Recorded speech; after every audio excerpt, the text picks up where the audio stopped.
ബറോസ് എന്ന ചിത്രത്തിൻ്റെ first day Kerala box office collection റിപ്പോർട്ടാണ് ഇന്നൊരു വീഡിയോ ഭാഗത്ത് ഉൾപ്പെടുത്തിയിരിക്കുന്നത്. വീഡിയോയിലേക്ക് മുൻപ് വീഡിയോ ലൈക്ക് ചെയ്യുക, ചാനൽ സബ്സ്ക്രൈബ് ചെയ്യുക. ഡിസംബർ മാസം ഇനിയും ധാരാളം ചിത്രങ്ങൾ OTT റിലീസ് ചെയ്യും. ചാനൽ ഭാഗം പരിശോധിച്ചാൽ നിങ്ങൾക്ക് കാണാം. മോഹൻലാൽ നായകനെത്തിയ ചിത്രമായിരുന്നു ബറോസ്. ചിത്രത്തിന് മികച്ചൊരു പോസിറ്റീവ് റെസ്പോൺസാണ് ലഭിച്ചിട്ടുണ്ടായിരുന്നത്.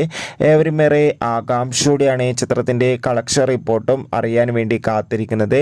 ഫൈനലി ചിത്രത്തിൻ്റെ ഏറ്റവും പ്രധാനപ്പെട്ട കേരള ബോക്സ് ഓഫീസ് കളക്ഷൻ റിപ്പോർട്ടൊക്കെ പുറത്തുവന്നിരിക്കുകയാണ്. ചിത്രത്തിന് ആദ്യ ദിവസം അത്യാവശ്യം മികച്ചൊരു ബുക്കിംഗ് തന്നെ കേരളത്തിൽ നടന്നിട്ടുണ്ടായിരുന്നു. അതുകൊണ്ട് തന്നെ ഇപ്പോൾ കിട്ടുന്ന ട്രാക്കിംഗ് റിപ്പോർട്ടുകൾ പ്രകാരം ബറോസ് എന്ന ചിത്രത്തിന് ആദ്യ ദിവസം കേരളത്തിൽ നിന്ന് മാത്രം ഏകദേശം 4 കോടിക്കടുത്ത് വരെ കളക്ഷൻ നേടിയെടുക്കാൻ വേണ്ടി സാധിക്കുമെന്നാണ് ട്രാക്കിംഗ് റിപ്പോർട്ടുകൾ സൂചിപ്പിക്കുന്നത്. എന്തായാലും ചിത്രത്തിൻ്റെ കൂടുതൽ കളക്ഷൻ റിപ്പോർട്ടിനായി നമുക്ക് കാത്തിരിക്കാം. ചിത്രം കണ്ടവരുടെ അഭിപ്രായം തീർച്ചയായും കമൻറ്റ് ബോക്സിൽ രേഖപ്പെടുത്തൂ. അടുത്തൊരു വീഡിയോയിൽ കാണുമ്പോൾ എവർക്കും ബൈ.